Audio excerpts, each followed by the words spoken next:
how I nearly got a gift from a rock performer at a festival in an unusual state. Man, I still remember that 1975 summer. I was 20, wild, broke, and felt invincible. That weekend, I nearly stumbled into something unforgettable. Let's just say there was this rock performer, and I almost left with more than just a memory. Yeah, I know. Different era. Rules, consequences, didn't cross our minds. We lived loud, messy, and totally free. Anyway, it kicked off at this rock festival. 3 days of sun, mud, and choices we'd call crazy now. But back then, it was pure magic. The vibe was electric, a chaotic celebration of youth and rebellion that seemed to stretch endlessly under the open sky. Imagine a vast open field. No barriers, no tickets, no guards barking orders. Just a sea of people, denim, long hair, boots, and grins that screamed we weren't leaving sober. The energy was palpable, a shared madness that bound us all together in that moment. Everyone was riding the same wave, high on music, maybe a little buzzed, feeling like the world was ours. The air carried sweat, beer, and a taste of freedom. It was a sensory overload, every note and shout amplifying the wildness in our hearts. The bands were electric. One moment, it's local guys channeling Hendrix, their guitars screeching with raw ambition. Then boom, Zeppelin imitators hit the stage, and the crowd erupted. The sound waves crashed over us, turning the field into a sea of movement and noise. That's when she appeared. Leather jacket, eyes like a storm. She looked like she'd skipped sleep for days, or didn't need it. She strolled over, pressed a warm drink into my hand, and said, "You look like trouble." I grinned. You have no idea. Her presence was magnetic, a force that pulled me into her orbit. We swapped stories about music, about dodging adulthood, about chasing the next tour bus. And her laugh? It outroared the amps, a sound that cut through the chaos like a beacon. We connected over our shared dreams, lost in the rhythm of the night.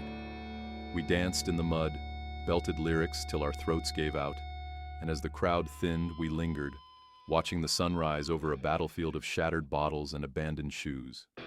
The dawn painted the scene in soft hues, a quiet contrast to the wildness we'd lived. In that haze, fueled by the night and that unusual state, I realized she'd given me something. Not just a drink, but a moment, a wild gift from a rock spirit. That's what it was about back then. Not fame or charts, but the thrill of the unknown.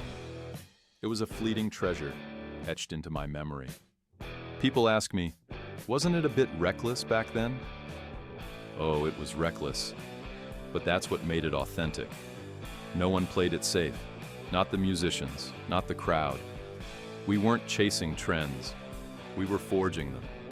Every step was a defiance of the ordinary.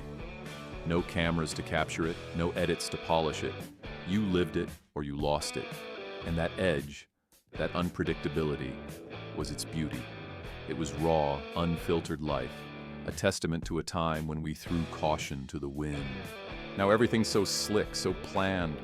Back then, you'd enter a festival and leave transformed, or maybe not leave at all. The stakes were higher, the rewards deeper, a gamble that defined us. But man, I'd trade anything to feel that chaos again, that freedom, that raw noise. It was a feeling that lingered long after the music faded, a hunger for the untamed. The summer of '76 rolled around, and fate had another twist. I found myself at another festival, this time in a dusty valley under a blazing sun. The lineup was legendary, bands that shook the earth. And there she was again, that same rock performer, her leather jacket catching the light like a signal. She spotted me in the crowd, her storm-like eyes locking onto mine, and with a smirk, she tossed me a guitar pick saying, "Thought you'd need this." It felt like a continuation of that '75 magic. The field was alive with the same wild energy, sweat-soaked dancers, the hum of amps, and a haze that blurred the lines between reality and euphoria. We spent hours talking, her voice weaving tales of tours and triumphs, while the music pulsed around us. We danced again, this time under a canopy of stars, the pick a talisman of our reunion. As the night wore on, we shared a quiet moment by a bonfire, the gift of her presence outweighing any material token. But it wasn't just that festival. The memory of her laugh, her spirit, pulled me back into that unusual state time and again. The crowd's roar faded, but her influence lingered, a spark that kept the flame of that first encounter alive. After that second festival, something clicked. For the next year, we tumbled through life together, a whirlwind of festivals, late-night drives, and impromptu jam sessions. We chased every gig from 76 to 77, small towns with rickety stages, big cities with roaring crowds, living off adrenaline and whatever we could scrape by on. She taught me chords on her battered guitar, and I taught her how to dodge the law when we overstayed our welcome. Our days were a blur of music, laughter, and that same untamed freedom. We'd crash in cheap motels or sleep under the stars, her leather jacket draped over us like a shield. The gifts kept coming, songs she'd scribble on napkins, stories of her wild past, a harmonica she swore was cursed, but played like a dream. That unusual state became our norm, a shared high on life's unpredictability. But as 77 faded, so did the spark. The road wore us thin, arguments over money, direction, and the dreams we couldn't sustain. One night, after a gig in a rain-soaked field, we parted ways. No tears, just a nod and a promise to keep the music alive. She rode off on someone else's bike, and I was left with her guitar pick and a heart full of stories. People ask me, wasn't it a bit reckless back then? Oh, it was reckless, but that's what made it authentic. No one played it safe, not the musicians, not the crowd. We weren't chasing trends, we were forging them.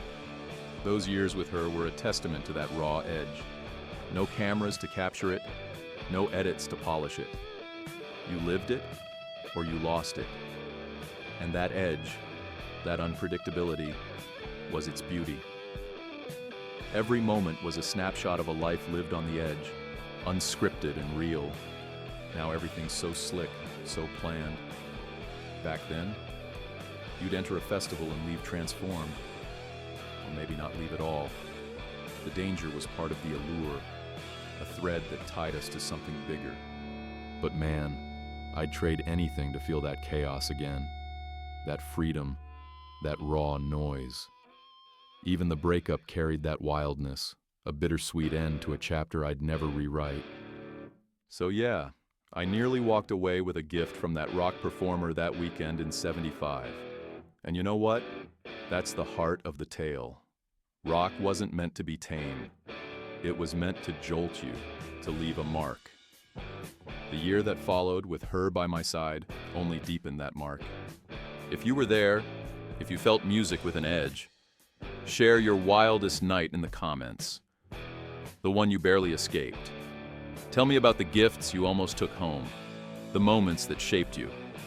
Because maybe rock's lost its danger, but the memories still bite.